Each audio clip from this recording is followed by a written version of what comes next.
In 2014, CUR partnered with the Barry Goldwater Scholarship and Excellence in Education Foundation program to develop an award to celebrate the critical role that mentorship plays in shaping the next generation of researchers and leaders in a science, technology, engineering, or mathematics discipline.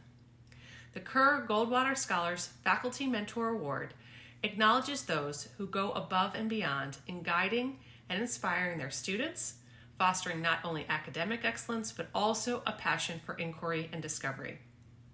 I'm honored to present the 2024 CUR-Goldwater Scholars Faculty Mentor Award to Dr. John Anderson, the W.H. Drury Professor of Ecology and Natural History at the College of the Atlantic. Dr. Anderson attributes his success to those who guided him early in his career. Though humble about his role as a mentor, he has profoundly impacted his students, including 16 Goldwater Scholars, by fostering their passions and career interests. His philosophy on listening and experiential teaching has inspired students to excel in various fields. We're proud to honor Dr. Anderson's unwavering commitment to undergraduate research and his remarkable mentorship. Congratulations, Dr. Anderson.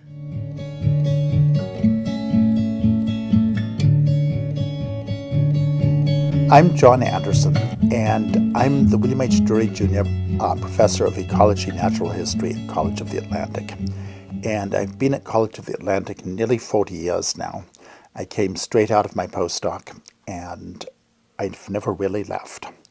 And what I do at College of the Atlantic is I teach something slightly mysterious called human ecology, which means that I get magical students who are interested in the arts, the sciences, and the humanities, and don't really want to get fenced in by any one sort of departmental box, and neither do I. One of the things, to be honest, that attracted me to COA at the very beginning was that I would be working with undergraduates doing research. So I'd gone through a very traditional sort of academic background, big universities, where most of the time it was graduate students doing the research, and undergraduates seldom got the chance to really participate. And I was incredibly lucky that I had two professors at Berkeley, Dr. Jim Patton and Dr. Ned Johnson, who actually allowed me to do a little bit of research on my own. And that's what really changed the course of my life. So I realized that I really, really, really wanted to be a field ecologist. And I saw that power.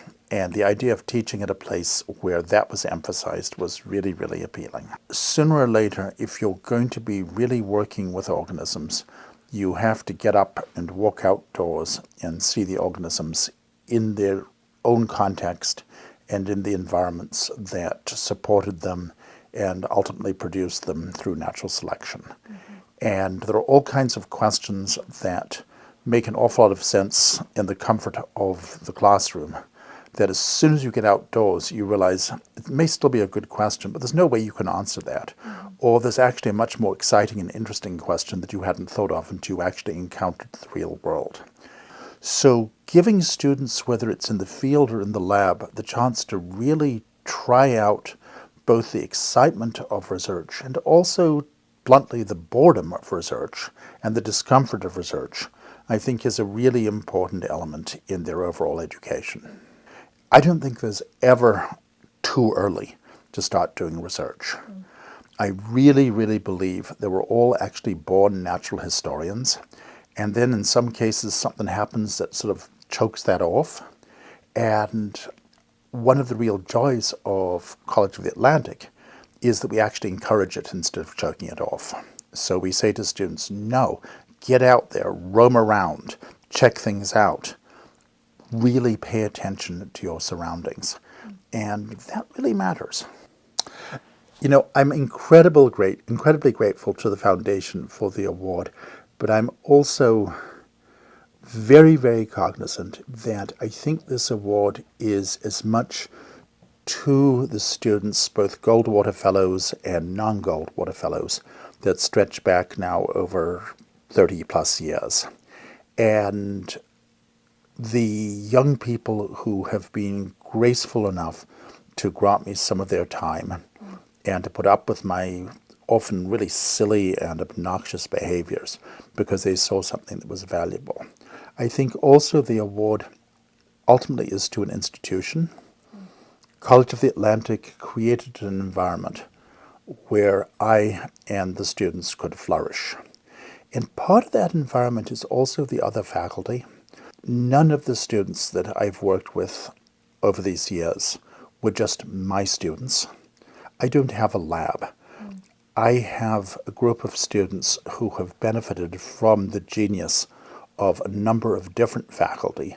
I think it's important to realize that the award goes to a group rather than to any one individual.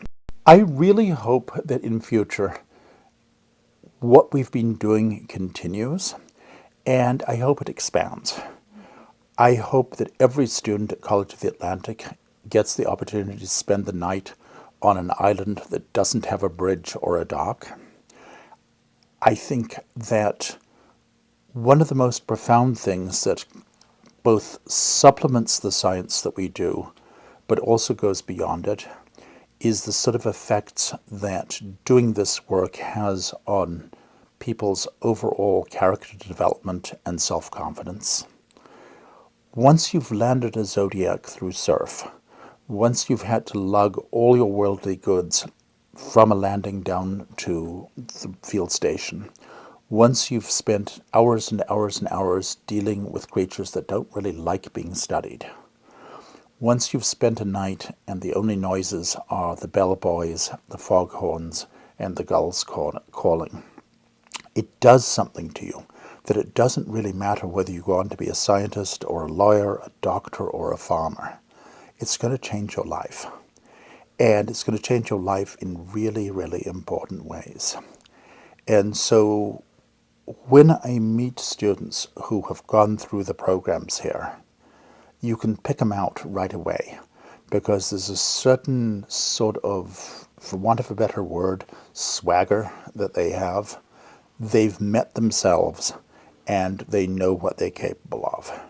And I think education that allows students to really find out what they're capable of is really, really important. And the only way I know of allowing that is to give the students the opportunity to grab an idea and run with it.